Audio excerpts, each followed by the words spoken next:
The labyrinth doesn't let go. Kid, you look like you wrestled a grizzly bear in your sleep. His father's voice boomed through the kitchen, too loud, too sharp, like a radio tuned just slightly off station. The words slithered into his ears, but they didn't feel real. Nothing did.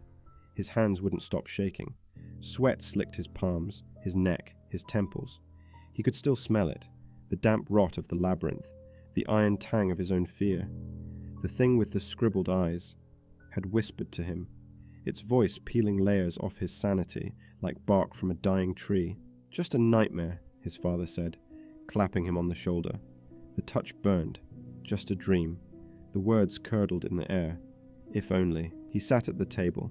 His mother's fork scraped the plate, scree, like fingernails on bone. His sister giggled, but the sound stretched, warped, became the chittering of insect legs.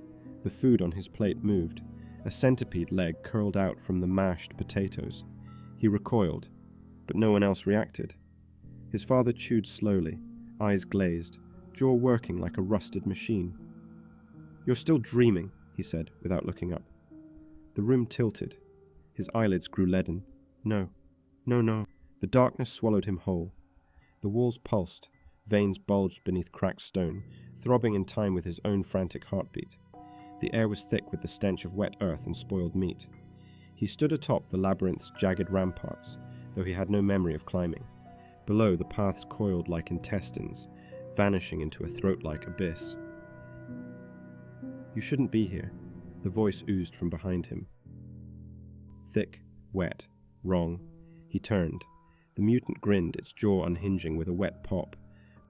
Pus wept from its boils, sizzling where it dripped onto the stone. Its legs stretched too long, bones jutting at impossible angles, rooting it to the labyrinth floor like some grotesque tree. "You should be down there," it rasped, pointing a gnarled finger toward the maze. "That's where your world is, where your meat is." Before he could scream, click, click, click. The sound skittered up his spine. The centipede creature emerged from the shadows, its segmented body glistening with black slime. Mandibles split open, revealing rows of needle teeth.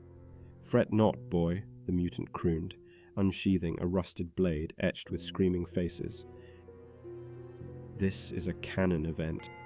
You must fight, or be eaten." The creature lunged. He barely dodged, the blade slipping in his sweat-slick grip. The beast tumbled over the edge. But the skittering didn't stop. It multiplied. Click, click, click. Hundreds of them. Pouring from the walls, he ran. The labyrinth breathed around him, the stones screaming beneath his feet. The cliff came too fast. He skidded, pebbles scattering into the abyss, and something yanked him back by the ankle. The centipede's jaws clamped onto his calf. "No!" He plunged the blade into its eye. Black bile erupted, burning his skin. The creature shrieked, dragging him down, into the dark. "Oh yeah," he slumped. He jolted awake, face pressed into cold mashed potatoes. The kitchen was silent.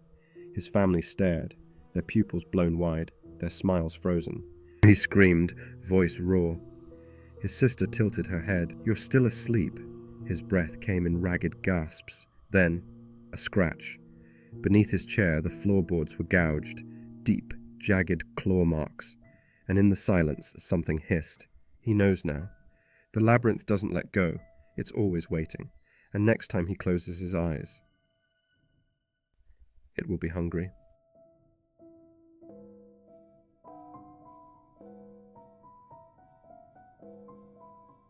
The phone rang, sharp and sudden in the silence. My friends' voices crackled through the receiver. Too loud, too eager. "Come to the forest," they said. "We'll chill, get something to eat." Something in their tone made my skin prickle, but the walls of my house had been closing in for days. I grabbed my backpack and met them at the village gate. 5 of us stood there as the sun dipped below the horizon, painting the sky in sickly shades of orange and purple.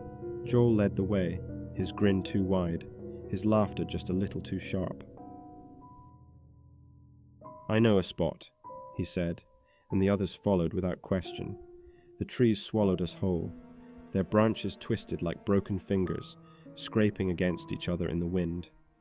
The air grew thick, heavy with the scent of damp earth and something metallic, like old blood.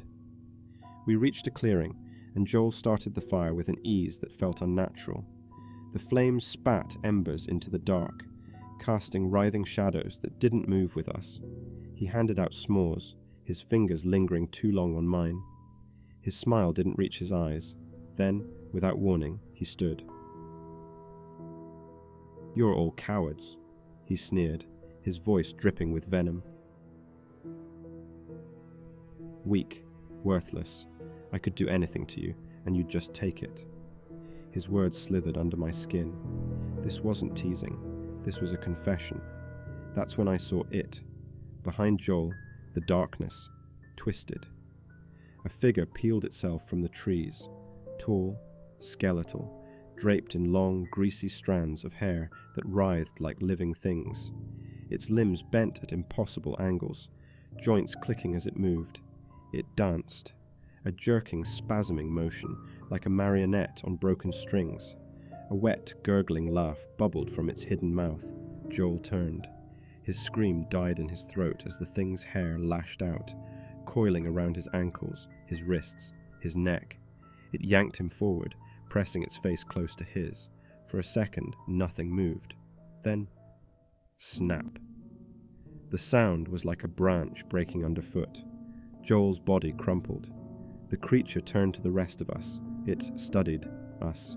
One by one, it gripped our skulls, its fingers like ice, its breath reeking of spoiled meat. It stared into our souls, judging. Then it to let us go, all but Joel. The village called us liars, murderers. They didn't believe in the thing we described, not until they found Joel's body, blackened, flattened, as if something had pressed the life out of him. But I knew the truth.